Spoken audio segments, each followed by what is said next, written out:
Parfois, les démons ne savent pas qu'il y a des décisions qui ont été prises. Il y a une loi qui a été votée en ce qui te concerne. Quand tu es identifié dans le monde spirituel, il y a des décrets qui sont pris en ce qui te concerne.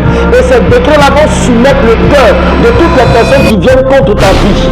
Toutes les personnes qui apprennent à dévancer le rang sont des personnes qui entrent dans ce qu'on va appeler la prière d'intimité. Il est important pour toi de monter à un certain niveau, pouvoir entrer et toucher le cœur de Dieu. Il est très important de mettre en avant ton identité et l'identité de celui qui t'a appelé. Tu n'es pas identifié dans le monde spirituel par rapport à tes problèmes. Prier Dieu, ce n'est pas expliquer des problèmes à Dieu. Avoir une intimité avec le Seigneur, ce n'est pas lui exposer notre situation. C'est pourquoi la prière d'intimité est une prière de risque. Si tu n'as pas une vie de prière, tu ne peux pas toucher le cœur de Dieu.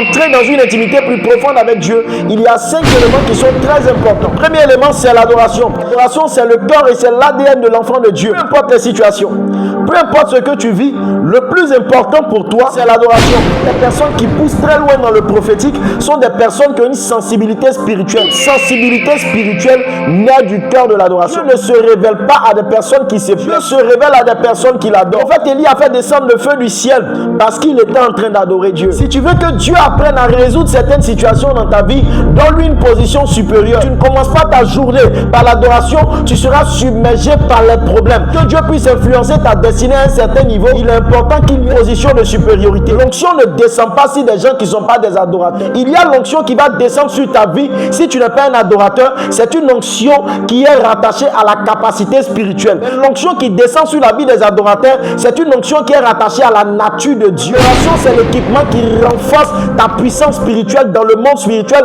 et sur le champ de bataille. L'adoration te connecte au trône de Dieu.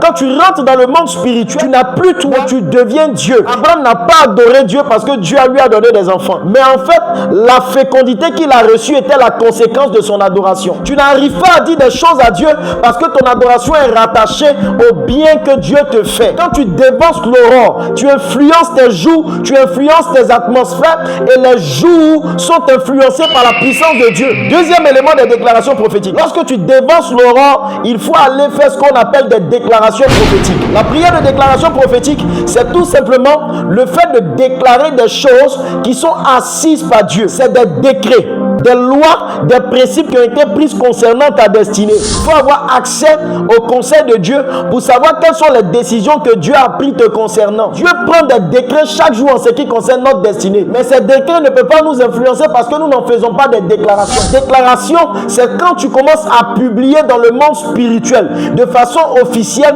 tous les décrets qui ont été pris en ce qui te concerne. Lorsqu'une prophétie est lâchée sur ta vie, elle ne parle pas des démons, elle parle de toi. Lorsque tu fais des déclarations prophétiques, tu dois commencer à dire ce que Dieu dit de toi. Je ne dis pas qu'est-ce qu'un prophète a dit de toi. 3. Les proclamations prophétiques. La proclamation, elle est sur 2 angles. Tu dois proclamer, publier à haute voix, rendre témoignage avant même qu'une chose ait lieu. Proclamation, c'est tout simplement une déclaration d'une chose qui n'a pas encore pris forme. La déclaration prophétique, c'est des paroles de foi que tu libères dans ton ciel et dans ton atmosphère. Joël 3, verset 10. La déclaration est basée sur un décret, sur une inspiration, fondée sur une parole de Dieu, sur une promesse de Dieu. Alors que la proclamation, elle est basée juste sur la conviction, quelque chose que tu ressens. Dans l'ère des proclamations prophétiques, la situation ne change pas de façon immédiate, mais elle change quand tu finis de parler parce qu'elle laisse au mouvement de ta foi d'accomplir ce pourquoi il a été relâché. Le 4e élément, c'est les réclamations prophétiques. Juge chapitre 6. Et on va faire ce qu'on appelle une prière de réclamation prophétique. Chaque prière de réclamation prophétique va donner suite à une orientation prophétique. L'ange lui dit, va détruire l'autel de Baal qui a été établi par ton père. Après, les proclamations prophétiques entrent dans une réclamation prophétique. Tu ne dis pas de façon arrogante, mais tu rentres, tu dis, Seigneur, tu m'as dit que je suis à la tête, mais je me retrouve dans une situation difficile. Alors, avec cette prière d'humilité, le Seigneur va te donner des clés. Je ne suis pas d'accord avec ce que je vis. Alors, Seigneur, tu m'as donné un héritage. Toi, depuis lors, les choses ne vont pas bien. L'Éternel te répondra par une orientation prophétique et la pratique et l'exécution de cette orientation prophétique va te donner d'avoir la victoire sur tous les ennemis de ta destinée au nom puissant de Jésus. Et en 5e position, il y a encore l'adoration. En réalité, il commence en Matthieu 6, le verset. 9. Notre Père qui es aux cieux. À la fin, au verset 13, il dit, car c'est à toi qu'appartiennent le règne, la puissance et la gloire pour des siècles et des siècles. Pour le premier style d'adoration, c'est un style qui élève Dieu. Dans le dernier style d'adoration, c'est un style qui assoit le règne de Dieu. Dis à Dieu qu'il est tout puissant.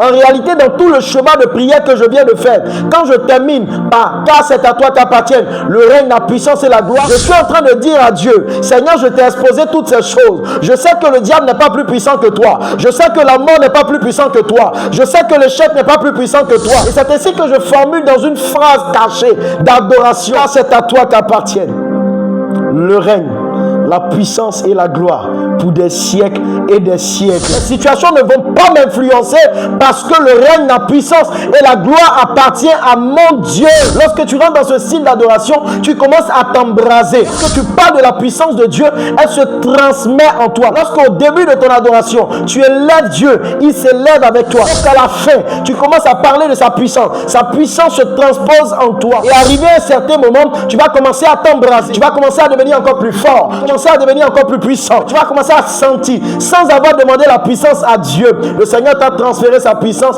au travers de l'adoration qui vante la puissance, la plénitude, l'honneur et la gloire de ton Dieu. La puissance de Dieu se révèle à toi dans le nom de Jésus.